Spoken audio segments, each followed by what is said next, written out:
Hi winners, how are you. कल रात को हमने the magic of thinking big book के बारे में बात की थी, जिसके कल 5 पॉइंट्स हमने डिस्कस किए थे। सो आज उसी बुक की समरी को हम कंटिन्यू कर रहे हैं। ये इसका सेकंड पार्ट है। अगर आपने फर्स्ट पार्ट नहीं देखा है तो चैनल पर जाकर आप देख सकते हैं, चेक कर सकते हैं। कल शाम को मैंने वो वीडियो अपलोड किया था। इस ग्रुप का लिंक मैं डिस्क्रिप्शन में दे दूंगी, सो आप वहाँ पर जाकर चेक कर सकते हैं। तो आइए चलिए सेकंड पार्ट की तरफ हम चलते हैं। दोस्तों, इस बुक का नेक्स्ट प्रिंसिपल हमें बताता है। कल हमने 5 प्रिंसिपल्स डिस्कस किए थे। 6th इज आप वही हो जो आप सोचते हो कि आप हो। It's a very beautiful quote. You know, law of attraction भी सेम इसी तरीके से काम करता है। कुछ लोग काफ़ी सालों तक लॉ ऑफ अट्रैक्शन पे काम कर रहे होते हैं, लेकिन वो अचीव नहीं कर पाते हैं। आइए देखिए, जानते हैं इस बुक के थ्रू हमें क्या नॉलेज मिलती है। इस बुक में ऑथर कहते हैं हमारे सोचने का तरीका ही तय करता है कि हम कैसे एक्ट करते हैं और दूसरे लोग हमें कैसे ट्रीट करेंगे। जब हम खुद को जानने लगते हैं तो ये चीज़ रिफ्लेक्ट होती है कि लोग हमारे सामने कैसे एक्ट करेंगे। सेम सही यही बात तब होती है जब हमें पता होता है कि हम कितने इम्पोर्टेंट हैं। तब हम खुद को इम्पोर्टेंट शो कराते हैं और लोग भी हमारी इम्पोर्टेंट समझते हैं। एक रात एक बेटे ने अपने फादर से कहा कि वो अपने स्कूल प्ले में लोन रेंजर का कैरेक्टर कर रहा है। ये सुनकर फादर बड़ा एक्साइटेड और खुश हुआ। फिर लड़के ने कहा बस एक प्रॉब्लम है कि उसके पास हेट नहीं है, hate sorry I am so sorry, hate नहीं है। फादर तुरंत अपने रूम में गया और एक पुरानी सी काउ बॉय वाली हैट लेकर आया। उसने अपने बेटे से बोला कि ये हैट काम आ जाएगी, लेकिन बेटा नहीं माना। उसने जिद पकड़ ली कि उससे सिर्फ लोन रेंजर वाली हैट ही चलेगी, कोई काउ बॉय हैट नहीं। और फादर समझ गया कि उसका बेटा एग्जैक्टली क्या चाहता है। तो आप जो खुद के बारे में सोचते हो वही आपकी इमेज बन जाती है। जो हम अपने बारे में सोचते हैं वो हमारे लिए एक मोटिवेशनल टूल बन जाता है और हमें एग्जैक्टली वही पर्सन बनने में हेल्प कराता है। इसलिए सोचो और बनो। जितना हम सोच भी नहीं सकते, हमारा माइंड उससे भी कई गुना पावरफुल है। तो हम इसे यूज़ करेंगे ये डिसाइड करने के लिए कि हम कौन हैं। तो सोचो जरा क्या होगा। इसी से रिगार्डिंग एक बात याद आई। आप लोगों ने अगर लूसी LUCY लूसी मूवी नहीं देखी है तो देखिएगा। गजब की पावर ऑफ माइंड के बारे में ही है वो मूवी, और बहुत ही ऑसम अल्टीमेट मूवी है। नेटफ्लिक्स पर अवेलेबल है वो मूवी। जब आप उस मूवी को देखेंगे आपको एहसास होगा कि हमारा ब्रेन कितना पावरफुल है, हमारे माइंड में कितनी ताकत है, और हम जो सोचे वो कैसे नहीं पा सकते। एनीवे, इस बुक का नेक्स्ट प्रिंसिपल ऑथर कहते हैं manage your environment, go first class. Well, मैं इसे बहुत पर्सनली फॉलो करती हूँ। एक पैसे सेव करने के चक्कर में एक आदमी ने 4 महीने तक एक चीप रेस्टोरेंट में खाना खाया। उस जगह में जरा भी सफाई नहीं थी, खाना भी बकवास था और सर्विस का तो बुरा हाल था, लेकिन पैसे बचाने के लिए वो आदमी बगैर कंप्लेंट किए चुपचाप खा लेता था। एक दिन उसने अपने फ्रेंड से कहा कि रेस्टोरेंट चेंज करते हैं, और एक अच्छे रेस्टोरेंट में उसने लंच के लिए अपने फ्रेंड को इनवाइट कर लिया। वहाँ पर उसके फ्रेंड ने बिजनेसमैन का लंच ऑर्डर किया, तो उस आदमी ने भी सेम ऑर्डर कर दिया। उसके बाद जो हुआ उसे देखकर वो आदमी हैरान रह गया। उसके सामने बढ़िया खाना परोसा गया, सर्विस एकदम फर्स्ट क्लास थी, बढ़िया एनवायरनमेंट था, एम्बियंस बहुत अच्छा था, और सबसे बड़ी बात तो ये है कि यहाँ का प्राइस उससे बस थोड़ा ही ज़्यादा था जितना वो उस चीप रेस्टोरेंट में पिछले 4 मंथ्स में पे कर रहा था। उस आदमी को एक बड़ा लेसन मिला। फर्स्ट क्लास बनने के लिए पहले आपको फर्स्ट क्लास की तरह बिहेव करना पड़ेगा। हमें लाइफ में खुद को एंजॉय करने से कभी नहीं रोकना चाहिए। फर्स्ट क्लास का मतलब है बेस्ट, और यही हम बनना चाहते हैं। खुद के बारे में यही सोचो कि आप फर्स्ट क्लास डिजर्व करते हो। First class service, first class job, class salary, life. Small thinking वाले लोग को अपने रास्ते की रुकावट मत बनने दो। ऐसे लोगों के साथ रहो जो पॉजिटिव हो, जो first class way of thinking रखते हो। खुद पर बिलीव करो और आप हर जगह और हर चीज में फर्स्ट क्लास बन सकते हो। नेक्स्ट प्रिंसिपल, अपने एटीट्यूड को अपना दोस्त बना लीजिए।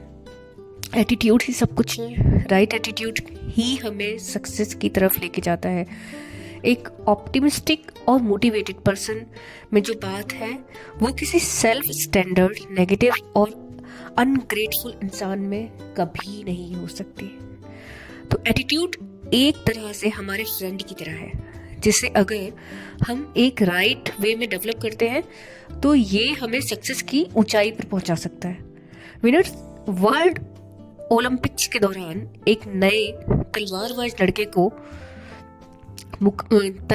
का मुकाबला एक ऑल टाइम विनर के साथ हुआ, जिसमें उसने ऑल टाइम विनर को हराकर वर्ल्ड फेसिंग चैंपियनशिप जीत ली। दोनों के बीच काफी डिफरेंस था, क्योंकि ऑल टाइम विनर कई सालों की प्रैक्टिस और एक्सपीरियंस के बाद इस मुकाम पर पहुंचा था, लेकिन नए लड़के ने एक बेस्ट परफॉर्मेंस दिया और चैंपियन के साथ बड़ी क्लोज फाइट की। हर राउंड के बाद गेम हार्ड होता गया, और जब दोनों लास्ट राउंड में पहुंचे तो दोनों के बीच टाई हो गया था। दोनों प्लेयर्स को एक शॉर्ट टाइम दिया गया। वो नया तलवारबाज जीतने के लिए काफ़ी स्ट्रगल कर रहा था। वो खुद से सिर्फ एक ही चीज़ बोलता रहा, आई कैन डू दिस, मैं ये कर सकता हूँ। और फाइनल राउंड में उस लड़के के पॉजिटिव एटीट्यूड और स्ट्रॉन्ग मोटिवेशन ने उसे world champion winner, all time winner के सामने जिता दिया।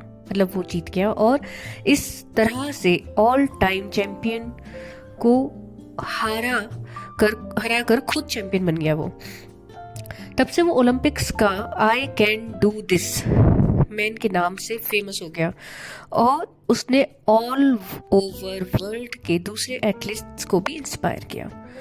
जब हमारा एटीट्यूड पॉजिटिविटी और गुड विल पर फोकस्ड रहता है तो हम कभी गलत कर ही नहीं सकते हैं।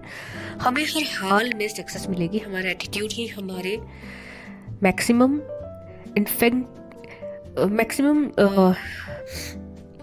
हमारा जो करेज है वो इसी के थ्रू आगे हमें लेके जाता है, और हमारे करियर में और लाइफ में गुड रिजल्ट्स जनरेट करता है। आइए दोस्तों, इस बुक के नेक्स्ट प्रिंसिपल की तरफ हम चढ़ते हैं और बात करते हैं। Thinking right towards people. जिन लोगों के अपनी लाइफ और फ्रेंड्स के साथ बेस्ट रिलेशनशिप होते हैं वही लोग सबसे ज़्यादा खुश रहते हैं। ये बिल्कुल सच है। या यूँ भी बोल सकते हैं कि हैप्पीएस्ट लोग के ही बेस्ट रिलेशनशिप होते हैं।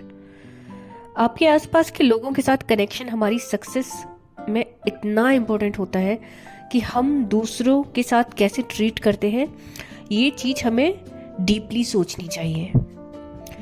एक इंस्टाग्राम एजेंट ने एक डिफ्लिक्टेड प्रोस्पेक्ट को कॉल करके मिलने का टाइम मांगा। एजेंट उस प्रोस्पेक्ट के दरवाजे पर अभी पहुंचा ही था कि उस आदमी ने उल्टे सीधे रिमार्क्स देना शुरू कर दिए। वो आदमी बिना रुके काफ़ी कुछ बोलता चला गया, और फाइनली उसने एजेंट को बोला कि आज के बाद कभी दोबारा उसके घर आने की हिम्मत ना करना। एजेंट चुपचाप सुनता रहा, और जब उस आदमी ने अपनी बातें ख़त्म की तो एजेंट कुछ सेकंड तक उसकी आंखों में देखता रहा। फिर उसने एक बड़े सॉफ्ट वॉइस में बोला, मगर मिस्टर एस, आज मैं आपको एक दोस्त की तरह कॉल करूंगा। और नेक्स्ट डे उस आदमी ने एजेंट से $25,000 की एडोवेटम पॉलिसी खरीदी। दूसरे के साथ कनेक्ट करने के और रिजल्ट दूसरे के साथ कनेक्ट करने और रिलेट होने की हमारी एबिलिटी हमारी काफ़ी मैटर करती है हमारी ग्रोथ में। हमें गुड रिलेशनशिप में इन्वेस्ट करना चाहिए, क्योंकि ये बहुत ज़रूरी है कि हम दूसरों के साथ एक फ्रेंडली काइंड बिहेव करें। और हमें ये भी समझना होगा कि हम दूसरों के डिफरेंस और इम्परफेक्शंस को एक्सेप्ट करना भी सीखें। हमें दूसरों को ब्लेम किए बगैर उनके साथ हमेशा एक रिस्पेक्टेड वे में बिहेव करना होगा, चाहे हम खुद कितना भी सेटबैक एक्सपीरियंस करें। Very beautiful. Next principle is get the action habit. जैसा हमने पहले भी मेंशन किया है कि डर का इलाज एक्शन है। एक्शन से सिर्फ डर ही खत्म नहीं होगा, बल्कि ये एक मेन फैक्टर भी है जो एक एम्प्लॉयर किसी एम्प्लॉय में देखता है। सिर्फ सोचने भर से कुछ नहीं होता, ये एक्शन ही है जो रियल में और विजिबल रिजल्ट्स जनरेट करता है। औरतों को जो काम मोस्ट अनप्लीजेंट लगते हैं वही मदर एम को भी लगते थे, जैसे बर्तन धोना। लेकिन उसने एक पॉजिटिव अप्रोच डेवलप की कि कैसे अपना टास्क जल्दी फिनिश करना है ताकि वो अपने मनपसंद कामों के लिए टाइम निकाल सके। एक दिन जब मदर एम के सामने एक टेबल भर कर गंदे बर्तनों का ढेर लगा था, तो वो एकदम से उठी और कुछ बर्तन लेकर जाने लगी। उनकी फैमिली में से कुछ मेंबर्स ने उनसे कहा कि पहले थोड़ा रेस्ट कर लो, फिर बर्तन साफ कर लेना। लेकिन मदर एम फोकस्ड और डिटरमाइंड थी। अपने आगे इतना बड़ा बर्तनों का ढेर देखकर उसे 1 मिनट के लिए भी उन्होंने ये नहीं सोचा कि मैं इसे बाद में करूं, और वह अपने काम में जुट गई। और कुछ ही देर में वो सारे बर्तन धोकर फ्री हो गई। अपने टास्क को फिनिश करने के सबसे इफेक्टिव तरीका यही है कि सिंपली उस टास्क पर जुट जाएं, फिर चाहे वो हमें पसंद हो या ना हो। जो भी टास्क है उस पर तुरंत एक्शन लो, अपने माइंड को नेगेटिव थॉट्स मत आने दो। नेक्स्ट आर्टिकल आता है इस बुक का, how to turn defeat into victory. Great Lionel Barrymore को कोई नहीं भुला सकता। 1936 में एक एक्सीडेंट में मिस्टर बैरीमोर का हिप फ्रैक्चर हुआ था जो कभी ठीक नहीं हो पाया। हाँ जी दोस्तों, उसके बाद में उन्हें अर्थराइटिस की बीमारी हो गई और उनकी कंडीशन इतनी खराब हो गई थी कि वो चल फिर भी नहीं सकते थे, डेली रूटीन भी ठीक से नहीं कर सकते थे। लेकिन इसके बावजूद मिस्टर बैरीमोर कभी रुके नहीं, उन्हें जो पसंद था वो करते रहे। वो व्हील चेयर पर बैठकर एक्टिंग करते थे। नेक्स्ट 18 ईयर एक सेवियर पेन होने के बावजूद भी मिस्टर बैरीमोर ने काफ़ी मूवीज में सक्सेसफुल रोल्स प्ले किए, और वो भी अपनी व्हील चेयर पर बैठकर।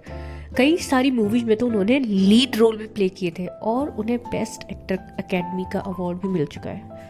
उन्होंने अपनी लाइफ के सेटबैक को कभी अपने रास्ते की रुकावट नहीं बनने दी और आगे बढ़ते गए और सक्सेस हासिल करते गए। हम सबकी लाइफ में डिफीट एक चैलेंजिंग फेस होता है। हालांकि डिफीट से ऊपर उठना आसान नहीं, लेकिन इससे ओवरकम करने का एक सही तरीका यह है कि इसे फेस किया जाए और रियलाइज करो कि जब आप एक्चुअल में कभी हारे नहीं हो, डिफीट बस एक स्टेट ऑफ माइंड है। इसलिए डिफीट की हर स्टोरी में कुछ ना कुछ नया लर्न करें, चीज़ों को पॉजिटिव लाइट में देखने की कोशिश करें और खुद को ट्रेन करें कि डिस्करेजमेंट की फीलिंग को डिस्ट्रॉय करना है। आप काफ़ी कुछ सीख सकते हो जब आप ये रियलाइज करोगे कि डिफीट असल में कोई अच्छी स्टेट नहीं, इसलिए इस स्टेट से बाहर निकलने की कोशिश कीजिए। इस बुक का नेक्स्ट प्रिंसिपल हमें समझाता है कि use goal to help your grow. दोस्तों, गोल एक ऑब्जेक्टिव या पर्पस होता है और एक डिजायर भी होती है और एक प्लान भी, जिससे हम सक्सेस अचीव कर सकते हैं। जब आप कुछ अचीव करना चाहते हो तो गोल सेट करते हैं। गोल सेट करना इम्पोर्टेंट है, और क्योंकि ये हमें कुछ करने के लिए पर्पस और मोटिवेशन देता है। मिसेज डी का बेटा जब 2 साल का था तो उसे कैंसर हो गया। उनके हस्बैंड की भी बस 3 महीने पहले ही डेथ हुई थी। फिजिशियन ने कहा कि सर्वाइविंग के लिटिल चांसेस हैं लाइक वो नहीं बच पाएंगे। लेकिन मिसेस डी ने हार नहीं मानी, वो डिटरमाइंड थी कि वो अपने हस्बैंड की छोटी सी रिटेल स्टोर को चलाकर अपने बेटे का इलाज करवाएंगी और उसे कॉलेज भी भेजेंगी। उन्हें कई सारे ऑपरेशन करवाने पड़े और हर टाइम डॉक्टर यही बोलता था कि उनके पास कुछ ही मंथ बचे हैं। उनका कैंसर कभी भी पूरी तरीके से ठीक नहीं हुआ, लेकिन वो कुछ मंथ इतने लंबे खिंचे कि इस तरह 20 साल गुजर गए। मिस डी अपने बेटे को कॉलेज ग्रेजुएट करते हुए देखा उन्होंने, लेकिन उसके 6 वीक बाद ही उनकी डेथ हो गई। अपने बेटे के साथ रहने के उनके गोल ने उन्हें इतनी स्ट्रेंथ दी कि वो इतना दर्द सहन कर पाई और अपनी होपलेस कंडीशन के बावजूद अपने बेटे को कॉलेज भेजने का ड्रीम उन्होंने पूरा किया। जब आपको पता होता है कि आपका गोल क्या है, आपकी मंजिल क्या है, तो आप अपने सामने एक क्लियर पाथ इमेज करने लगते हैं। लाइफ में गोल सेट करने हैं तो 10 इयर्स का गोल प्लान लिखो और उसे ट्रैक करते रहो। एक टाइम पर एक ही प्लान पे काम करिए, अपने डेली और वीकली गोल सेट करिए और ऐसा करने से आपको पता चलेगा कि आप कितने बेटर पर्सन और अचीवर बन सकते हैं। दोस्तों, नेक्स्ट प्रिंसिपल है how to think like a leader. Princess Diana को ब्रिटिश रॉयल्टी का एक इन्फ्लुएंस मेंबर माना जाता था। वही अगेन तबीयत ठीक नहीं है, तो साल 1980 में जब एड्स के बारे में लोगों में पता चलना स्टार्ट हुआ तो लोगों में एड्स का डर फैल गया था।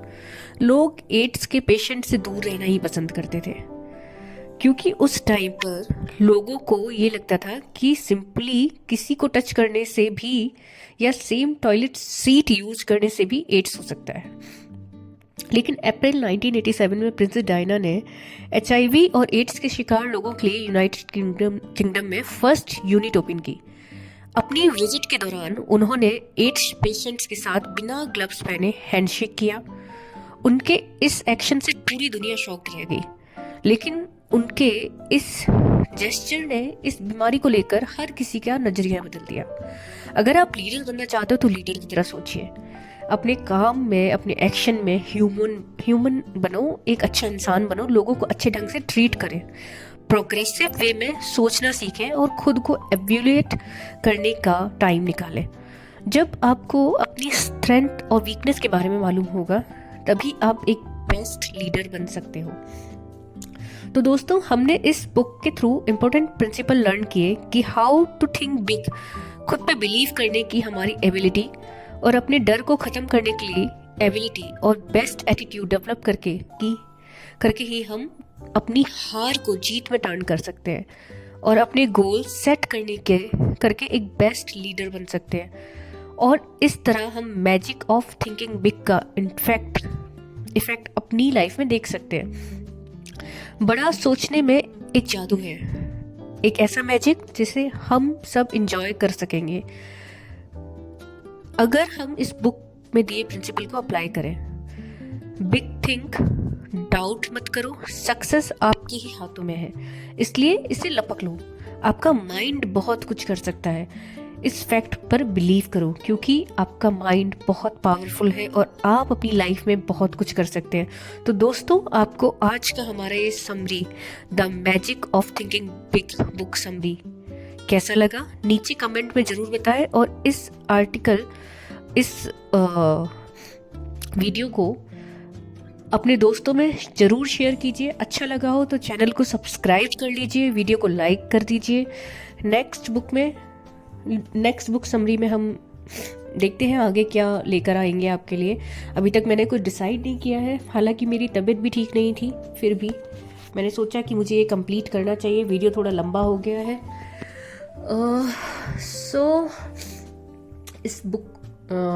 इस वीडियो को भी हम यहीं पर ही अंत करते हैं। मिलेंगे कल एक और नए टॉपिक के साथ।